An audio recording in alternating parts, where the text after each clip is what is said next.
This is a lesson on net ionic equations.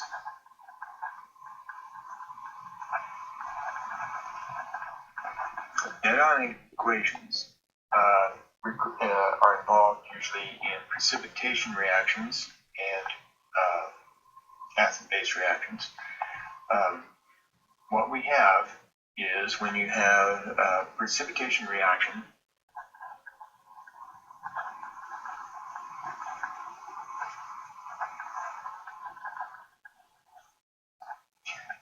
what you have is when you mix two solutions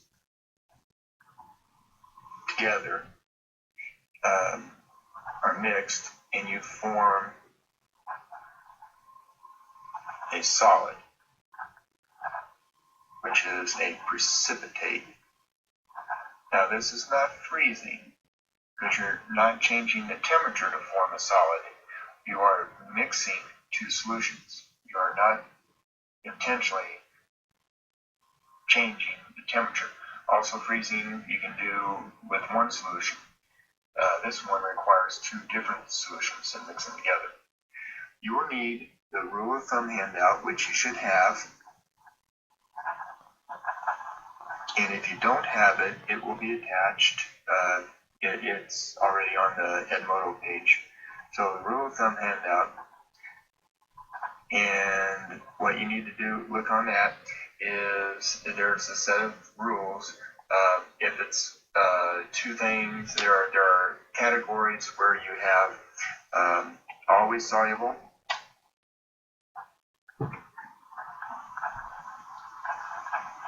which overrules, like if you have Na or Na something or NO3 nitrates, these are always soluble. And then there's the mostly soluble, insoluble,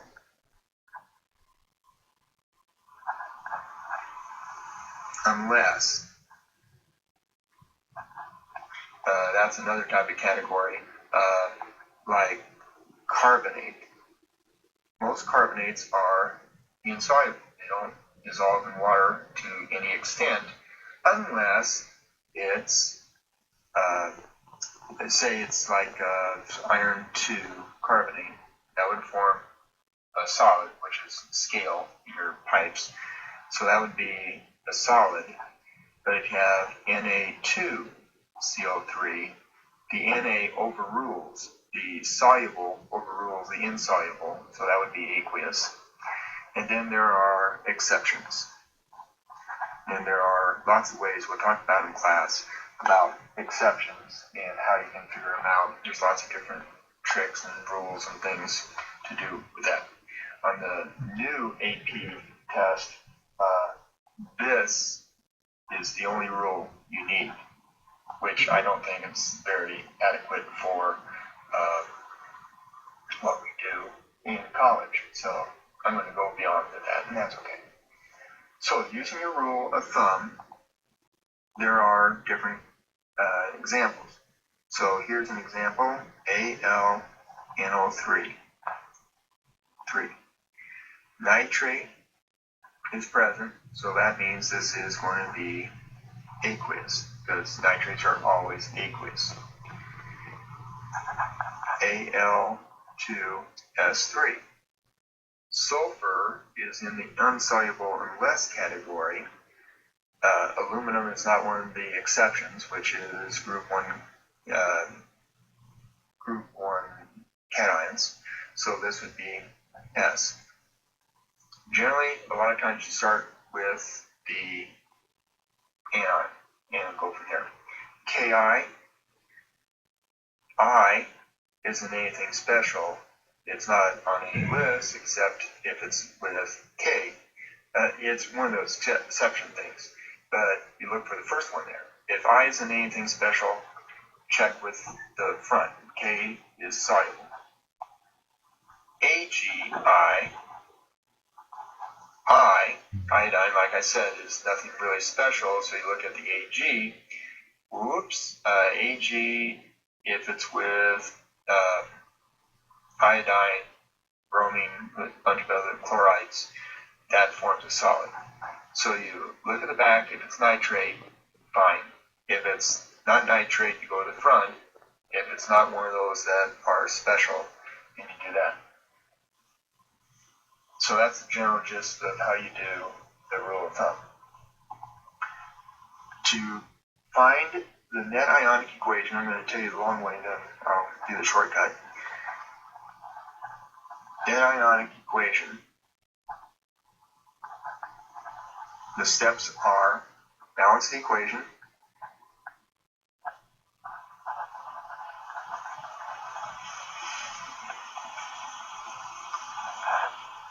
ionize according to rule of thumb, rule of thumb.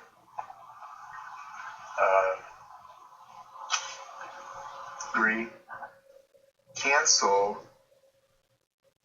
spectator ions. A spectator ion appears unchanged on both sides. So if you have Cl minus on one side and Cl minus on the other side, they would cancel out. So balance the equation, so you got that. You know how to do that. Ionize using the rule of thumb. So if you have NaCl here and NaNO3 here, both these ionize. Na plus plus Cl minus, Na plus plus NO3. The Na plus and the Na plus are the same. They don't change, so you can cancel them off. So you got plus Cl minus plus NO3 minus, got the minus there. And you just keep doing that to all the things, and that's how you do those. So let's do PbCl2 plus Na2CO3. So you're going to have to do the double switch as a double replacement reaction on all of these. So the Na will match up with the Cl, and the Pb will match up with the CO3. So you got NaCl, 1 plus 1 minus, don't put the subscripts down, plus PbCO3. Pb is 2 plus, CO3 is 2 minus, so that works. So that's, and then we've got to balance it, so we need 2 NaCls. So we're done there with step 1, balance the equation. Step 2, ionize. This is a solid by the rule of thumb. PbCl2, solid. This will fall apart because of the Na, so you got 2 Na plus plus CO3, 2 minus, 2 Na plus plus 2 Cl minus, plus, this is a solid, PbCO3, because carbonates form solids. And now, is there anything that shows up on both sides? Yes, the NAs do. 2Na, 2Na, and that's it. So your net ionic equation, PbCl2, solid, plus CO3, 2 minus, yields 2 Cl minus, plus PbCO3, solid. And that would be the reaction that you have. That's the long way. There's another way of doing this, a little bit of a shortcut, because all you need is the net ionic equation. So FeI3 plus AgNO3, switch these, but don't bother balancing them, just see what you got. AgI plus FeNO3. Don't even write the formulas correctly. All you want to know is which one will react. NO3 is aqueous, it doesn't form. AgI is a solid, so you need that one. This is aqueous because of the NO3, and this is aqueous because the iodine is not with one of the special ones. So now, balance the thing that's solid on one side, or if not solids on both sides, balance those. 1 plus 1 minus AgI solid. Where do you get AgI from? Well, you get it from silver ions and iodide ions. When I do these, if you have an ion, you know it's going to be aqueous, so you don't have to put the AQ after it for me. If it's a solid, especially in these net ion equations, you better put it in there. Again, another one, just to see what happens.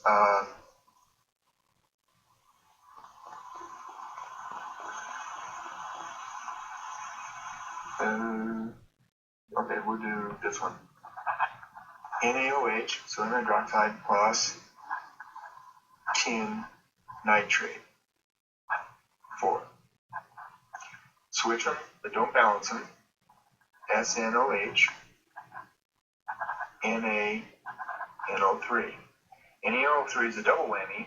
Nitrates and sodium both don't react, so that's a goner. Hydroxides form solids unless, and SN is not an unless, so you got to balance that out. SN is 4 plus, O3 is 1 minus, so crisscross. SNOH 4, solid.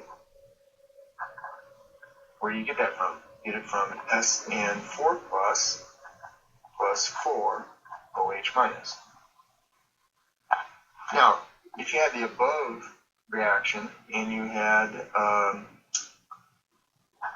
NaCl plus tin nitrate, if you switch those around, you get NaNO3, it doesn't matter which one comes first, plus SnCl.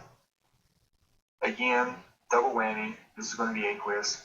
This Cl, it's not one of the exceptions for the SN, which is silver, lead, mercury.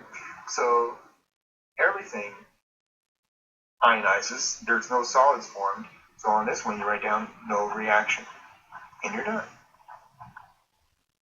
That ends this lesson on net ionic equations.